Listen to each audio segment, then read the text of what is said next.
ஸ்ரீ ஜெயேந்திர சரஸ்வதி சுவாமிகள் வழக்கம் போல் பக்தர்களுக்கு தரிசனமும் பிரசாதமும் அளித்துக் கொண்டிருக்கிறார். பக்தர் ஹரி என்பவர் மகா சுவாமிகளை சந்தித்த போது ஏற்பட்ட அனுபவங்களை பெங்களூரிலிருந்து டெலிபோன் மூலம் பகிர்ந்து கொள்கிறார். ஹலோ ஹலோ, ஜெய ஜெயசங்கர, ஹரஹர சங்கர. நான் பெங்களூர்ல ஹரின்னு பேசுறேன். நீங்க சனிக்கிழமை கார்த்தால அனுஷ நட்சத்திரத்தன்னைக்கு மகா பெரிய விவரங்களை சொல்ல முடியுமா? சனிக்கிழமை ஜனவரி மாதம் 8ஆம் தேதி பெரிய பெரியவனுடைய தாயார் தந்தையார் போட்டோவை ஒரு பிளாக் அண்ட் ஒயிட்லேருந்து பெரிய கலர் போட்டோவை மாற்றி ஒரு வெள்ளி பாதம் செய்து எனக்கு அந்த பாதத்தை என்னுடைய பிரதரில் ரொம்ப கஷ்டப்பட்டு எப்படியோ 3 நாளில் முடிச்சு கோயிலில் கொண்டு வந்து கொடுத்தார். இதை எடுத்துன்னு போய் நடுப்பெருவாள்கிட்ட சொல்லி இந்த மாதிரி பெரிய பெருவாளுடைய தாயார் தந்தையார் ஃபோட்டோவும் இந்த மாதிரி பாதம் எடுத்து வந்திருக்கோம், நீங்கள் தான் அதாவது ஹெல்ப் பண்ணி பெரிய பெருவாள் தரிசனம் பண்ணணும்னு சொன்னோம்.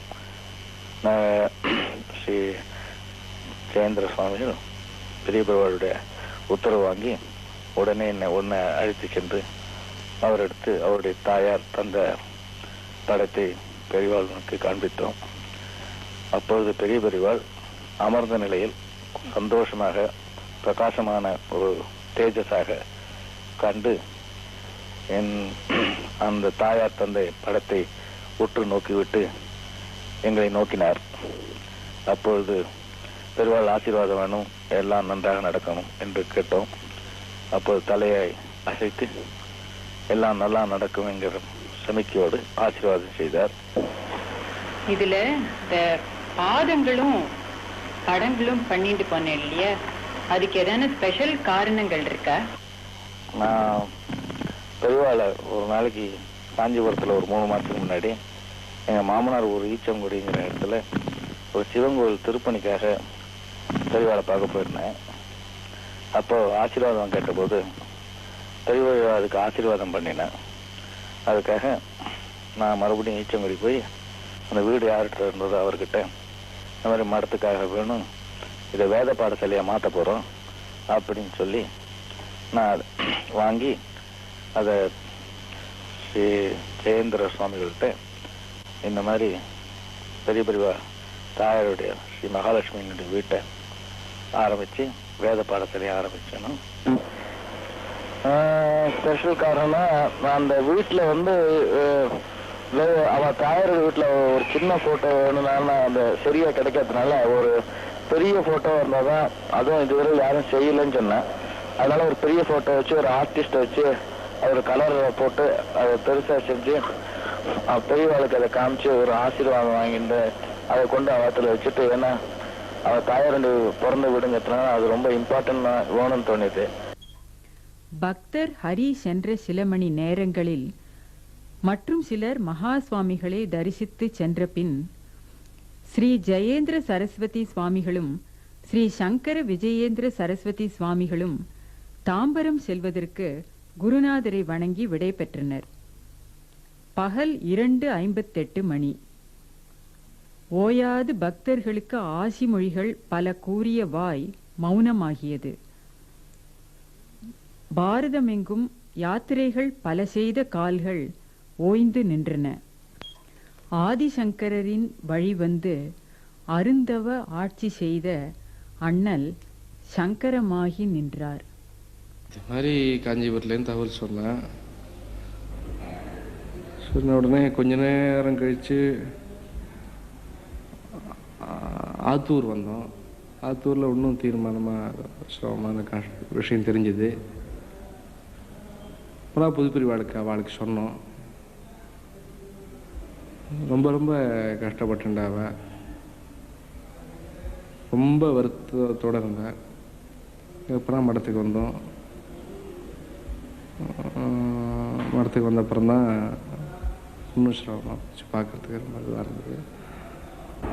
நாங்கள் யாரும் உலகம் யாவும், முக்கியமாக பக்கத்தில் இருக்கக்கூடிய என்னை போன்றவர்கள் பலரும் கூட எதிர்பார்க்காத ஒரு சம்பவம் நடந்துவிட்டது. அன்று மத்தியானம் வரை மிகவும் தெளிவாகவும் நல்ல உற்சாகமாகவும் காணப்பட்டார். அதனால் எல்லோருக்கும் பெரும் நம்பிக்கை வந்துவிட்டது. இனி உடல் நலம் அவர் கொண்டிருக்கா என்ற பேச்சுக்கு இடமில்லை என்று அத்தனை சந்தோஷப்பட்டோம். திடீரென அந்த ஞான ஒளியாக ஆனவுடன் யாருக்குமே தாங்க முடியாத ஒரு அதிர்ச்சி மனதிலே ஏற்பட்டு அது உடல் உள்ளம் அனைத்தையும் குலுக்கி வைத்தது. ஆனால் பெரியவா பொறுத்த வரைக்கும்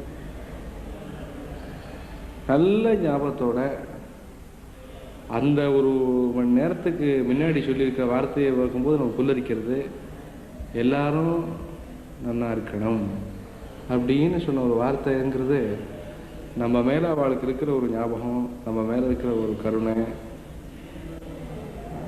நாமெல்லாம் நல்லா இருக்கணுங்கிற ஒரு ஆசை, அதெல்லாம் நினைக்கும்போது நம்ம என்ன செய்ய போகிறோம்னு தோன்றும்.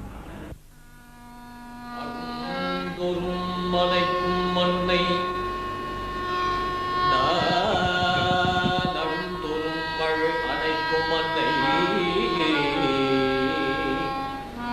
அறிவிலாது ஓடி ஓடி ஓடி ஓடி விழும் தொறும் மனைக்கும் அப்பன் விளையாடும் போது தோழன் சொந்தமாயெடுப்போர்க்கு எல்லா குழந்தை அன்னை அப்பல் தோழன் குழந்தை படி உலாவும் உலாவும் என் குருநாதன் என் குருநாதன் வாழி குருநாதன் வாழி வாழி குருநாதா எந்தளவுக்கு ஜனங்களுக்கெல்லாம் சீக்கிரம் தெரிவித்து எல்லா ஜனங்களும் பெரியவாளுக்கு தங்களுடைய மரியாதையும் தங்களுடைய நமஸ்காரத்தை தெரிவிக்கிறதுக்கு ஏற்பாடுகள் பண்ண முடியுமோ அந்த அளவுக்கு எல்லா தரப்பு வாழும் சர்க்கார், பொதுமக்கள், மடம் எல்லாரும் சேர்ந்து ஏற்பாடு பண்ணினா, எல்லாரும் ஒத்துழைச்சா, எல்லாரும் அமைதியாக இருந்துட்டு தன்னுடைய பக்தியை தெரிவிச்சுட்டாங்க. இதோ மகா சுவாமிகள் குரலில்